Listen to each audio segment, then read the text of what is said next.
Good morning, everyone. Welcome to this week's edition of TShay's Coaching, Insights into Life and Love. I am TShay, the head coach at TShay Coaching and the founder of this group, Journey to Lasting Love. I am so happy to welcome you here this morning on this beautiful, sunny, warm day. Good morning, Grace in New York.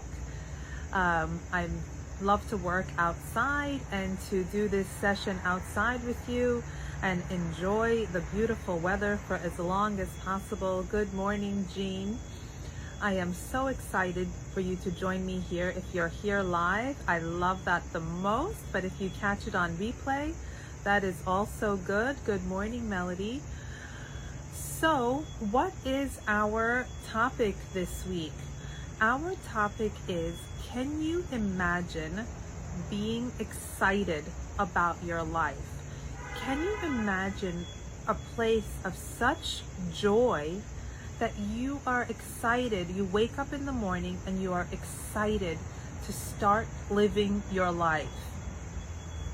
Now, it seems like a very tall order, but it is possible. There are many people that do live their life this way. And if it's possible for anyone, it is also possible for you. There is a story about a runner. And I don't know, it was back in the early 20th century that people thought that it is impossible for any human being to run a mile in under a certain amount of time. It was like this number, and they said there's no human being that could ever run faster than this, and if they were to accomplish the feat, they would die. So everybody believed this, and all the runners, the Olympiads, whatever, were running slower than that number. Then one person managed to break that speed and run faster than that limit that was set by the running community. And wouldn't you know it, once that one person broke that barrier and he broke the idea that something is impossible, now people do it all the time, and anybody, even regular people, are breaking this barrier of running a mile under a certain point. So it shows you how powerful beliefs are. When we believe something as individuals and when we believe something as a society, then it becomes a fact. But it's really not the case that it is a fact. This is an imaginary limitation that we are putting on ourselves. And the same goes for joy.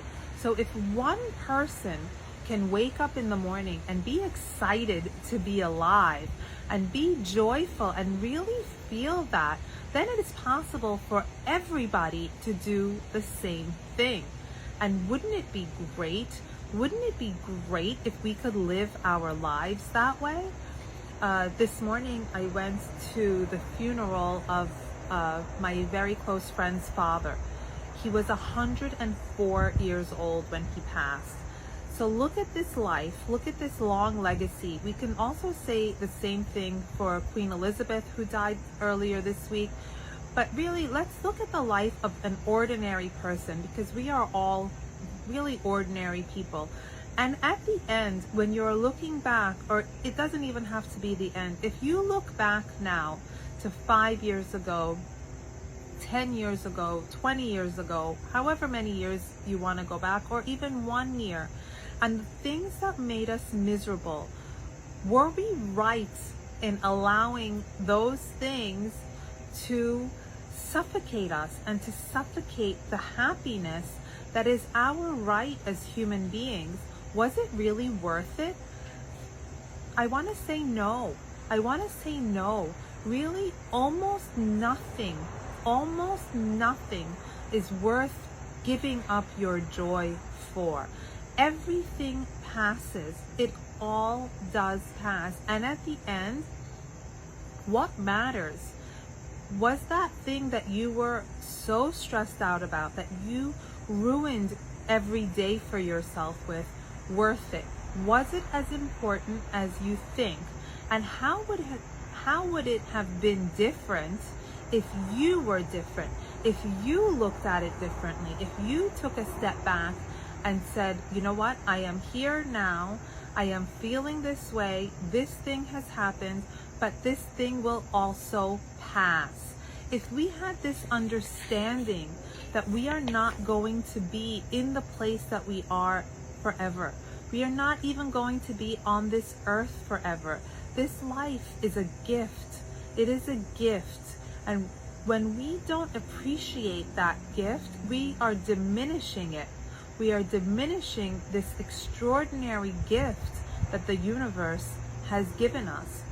So in order to really be excited about the life that you are living, there are tools to help you to do that. The very, very first and most important tool is that understanding. Is the understanding to know that your lifetime is limited, and time puts a limit on every misery that you can imagine or you can encounter. Nothing lasts forever. And our life here on earth also does not last forever.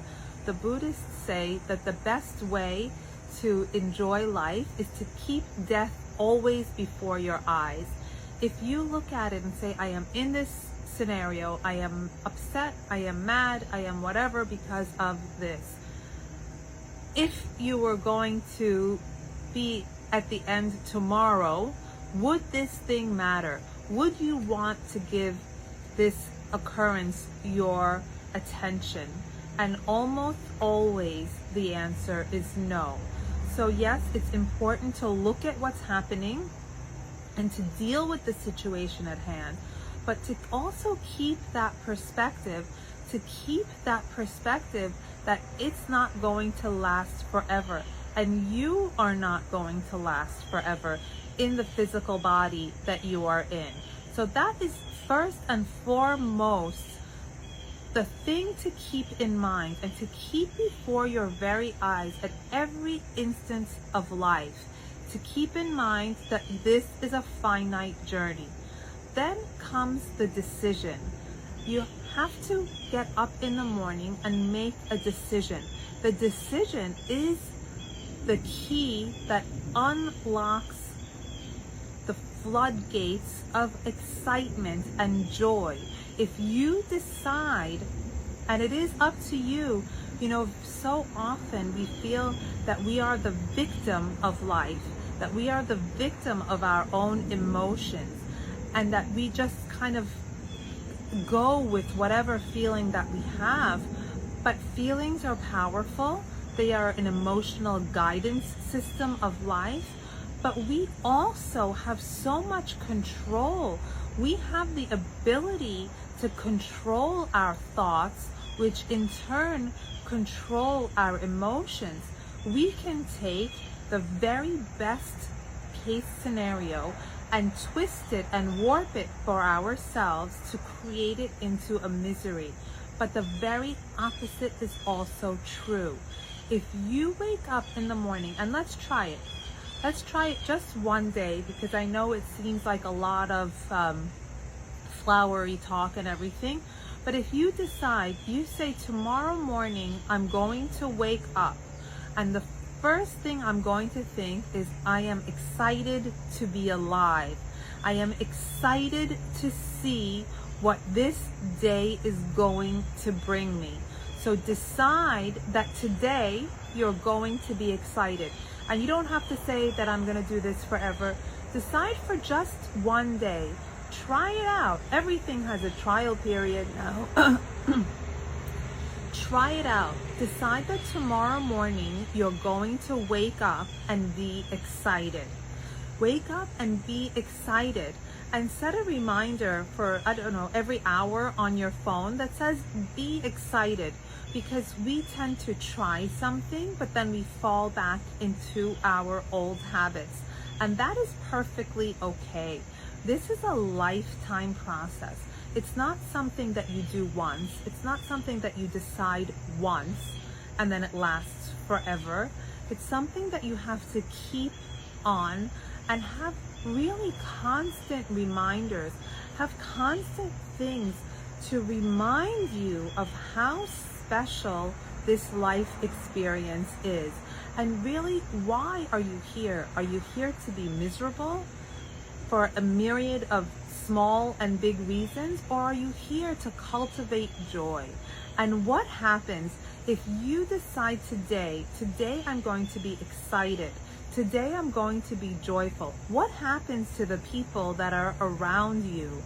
It's really the people that love to be miserable and really don't understand that they have some control over life, and they are set at a misery standpoint, or not even misery, or just a very mundane standpoint. Those people may flee from you and think you're crazy. But if you are happy, that's perfectly okay. I am perfectly okay with people thinking that I'm crazy. So it is a choice that you have to make on a continuous basis. Make the choice to be excited about your life. Make that choice over and over and over. And if you decide to commit to this practice, because it really is a practice, but like any other practice, it becomes easier the more you do it. If someone told me, to go back to the running example, to run that, I don't know, I think it's an 8-minute mile or whatever, I couldn't do it if my life depended on it. But if I decided that this is my goal is to break this record, I would have to start today and take small steps. And it may take the rest of my life, and I may never be able to achieve that 8-minute mile. But I'm going to be better than I am today as a runner. And this is no different. So you have a certain set point of your happiness level, and you have spent a lifetime there.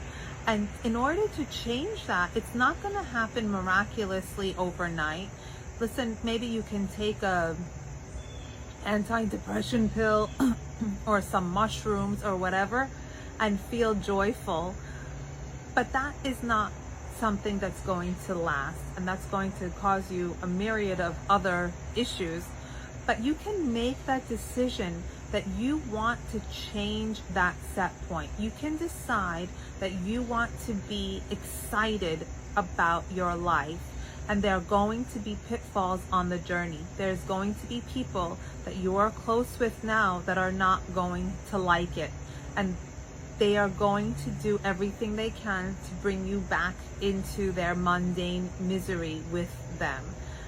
And if you expect that, if you know that this is part of the journey, it's much easier to overcome. You know, it's like if you are an alcoholic and you decide that you're going to be sober, you can no longer hang around with your alcoholic friends. It's just not going to work.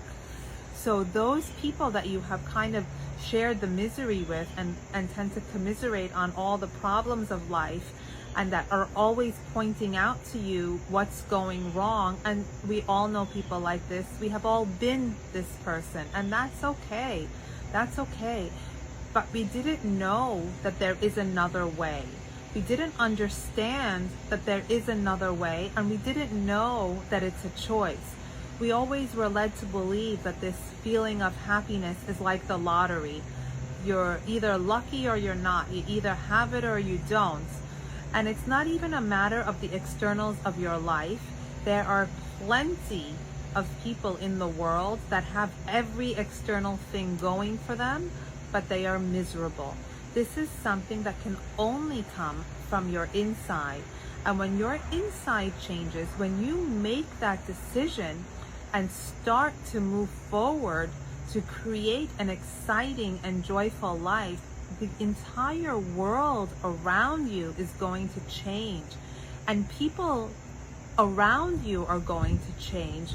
The people that thrive on the misery, that don't understand how to be happy, are going to fall away and be replaced by people that share your vision of joy, that want to be around a happy person. And those other people are going to fall away, and you're going to attract those happy people into your life experience. And what happens when you are surrounded by happy people? You are also uplifted. And every day that you make this decision to wake up and be excited, I'm not saying that it's easy. I'm not saying that it happens on autopilot. It takes making that decision and sticking with it and reminding yourself and being okay with falling back sometimes. It's okay to slip back into old habits. That's going to happen. But it's good to have those reminders and enroll in courses and things and watch things and read things that help to uplift you, and to remember that life is finite, to remember that the choice is yours to be happy or to be miserable. And the third component, which makes it easier, is that back to the hunt for the good. Is when you're looking for the good in every situation, if you are out there and you're really spending your energy and your mental thought to look for things that are good, it makes it that much easier to be happy. You know, we have all been in the place, like I have friends that I commiserate with. I call and tell them all the things that went wrong in my life, and I listen to theirs. And you know, you get to work in the morning and you see your coworker and you try to outdo each other. Who had the worst evening? Who had the worst relationship? Who had the worst date? We can all do that, and there's plenty of people that will engage in that with us. But we can also do the opposite. We can be the person that tells a good story. And there will be people that don't want to hear your good story, and that's okay. Those are not the people that you want to surround yourself with. And the other part of it is, you don't have to tell everyone what it is that you're doing, because they will dissuade you, they will laugh at you, which is okay because you are still happy. But you can take on this project of waking up and being excited without making any big declarations. But people will see the change in you. And there are some people that won't like the change, and there are some people that will. And new people are going to come into your experience that love you, the happy you, instead of the miserable you. And won't you have such a better everyday experience? Just say with me now, today I'm going to be excited to be alive. And just to say those words, in some ways it feels really doofy, it feels so silly, but in some ways it just feels good. It feels good to say it. And say it even if you're faking it. Even if you're faking at the beginning, if you're pretending and they're just words. When you say them often enough, when you try often enough, it's going to become easier, and it's going to become less fake. And then it becomes an autopilot. Instead of the autopilot that you have now, we're going to change that set point. We're going to change the level of your cruise control to be one of excitement and joy, instead of the misery. Life is out to get me. Things are always going wrong. I was speaking to a client earlier this week, and he was telling me that he had to move because of a terrible thing that happened to him. And he used the words, people are always out to get me. He goes, even this person who was really close to me was out to get me. So much so that I had to move to another country. And I said, okay, so how is your life now compared, now that you have changed countries, you've gone so far to avoid this person who was out to get you? He said, no, my life is exponentially better. My life would never be as what it is, as good as it is, if that hadn't happened to me. So maybe this person wasn't really out to get you after all. Maybe this person was sent to show you something. Maybe this person was there to shake you up and have you change gears. The same applies for a boyfriend-girlfriend relationship. You had a horrible experience. Somebody treated you terribly. And there are two ways now to look at it and say, listen, this person is a terrible person. This person is out to get me. If I put myself out into the world, I'm going to meet all these people. Look, this happened once. It's only going to happen again. That's one way to look at it. Doesn't feel very good. It's kind of depressing. Or you can say, I was on a certain trajectory. I was accepting certain things.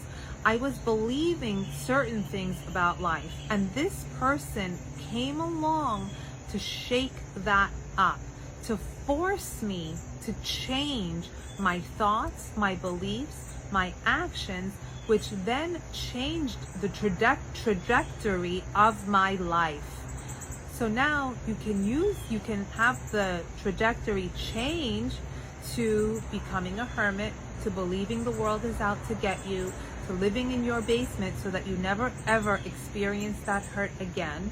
Or you can clean up the thoughts and beliefs and actions that led you to be in the relationship with that person and to accept the treatment that they were giving you, to creating a radical shift.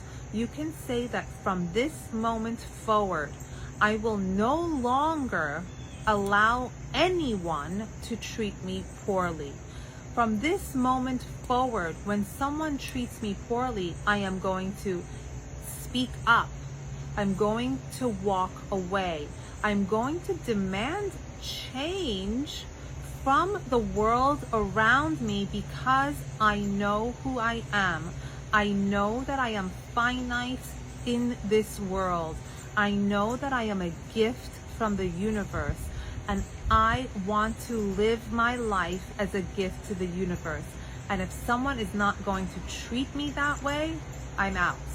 Do not allow someone to mistreat you. So you can use the trajectory of a bad experience to take you in several different directions. So each time you have a life experience, you are at a crossroads to make that decision and to change and put a positive twist on every experience, to learn from it. Know that a negative experience was sent to you in order for you to change your habits, your beliefs, and your actions. These are all signs. We ask for signs from the universe. We are constantly getting them. We just don't recognize them to be what they are. So the gentleman that changed countries, best thing that ever happened to him. I said, if that incident hadn't happened to kind of force your hand, would you have ever moved? He said no. So when you really look at things for what they are, it changes everything. So the number one tool that we have readily at our disposal is our perception. We can we have the ability to alter our perceptions. We have the ability to look for the good things that are happening in our lives. We have the ability to look at the negative things and find the lesson, to find the good in the worst situations of our lives. And we go back to the example of Dr. Edith Eger. She was a Holocaust survivor, and she used that most horrific experience to transform her life. And she is in her 90s. She is one of the most positive forces on earth. So if she can do that with the most extreme example, then what is it that we cannot do in our own lives? So we talked about having 3 things to lead you to your excitement and joy. So the first is perception, your perception of the world. Understand that you are finite. Nothing is going to last forever. And decide how it is that you want to feel. Decide that you want to feel joyful and excited. And the third thing is to look for the good in every situation. Even if something bad happens, look for the good. See how you can twist it and make something good come from it. So that's our talk for this week. I hope that it was helpful.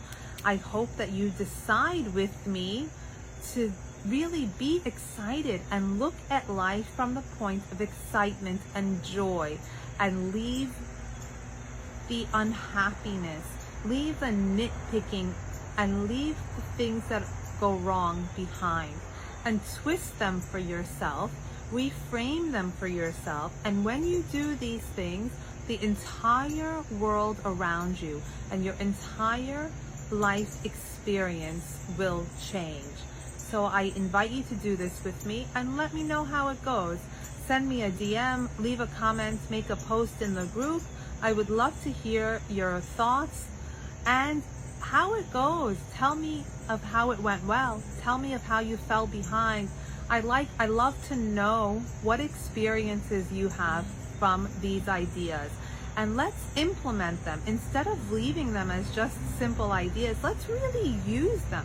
Let's make it something more than an intellectual exercise. And let's employ these tactics in our everyday lives to make our everyday lives better. I look forward to interacting with you all during the week. I look forward to hearing your thoughts and comments. And I look forward to hearing if you are willing to try and be excited. And first and foremost, just think of how that would feel to get up in the morning and say, wahoo, I am excited to be here today. And on that note, I'm going to take my computer with me and sit in the beautiful sunshine and be excited about the sunny day. Thanks again for watching, and I will speak to you soon.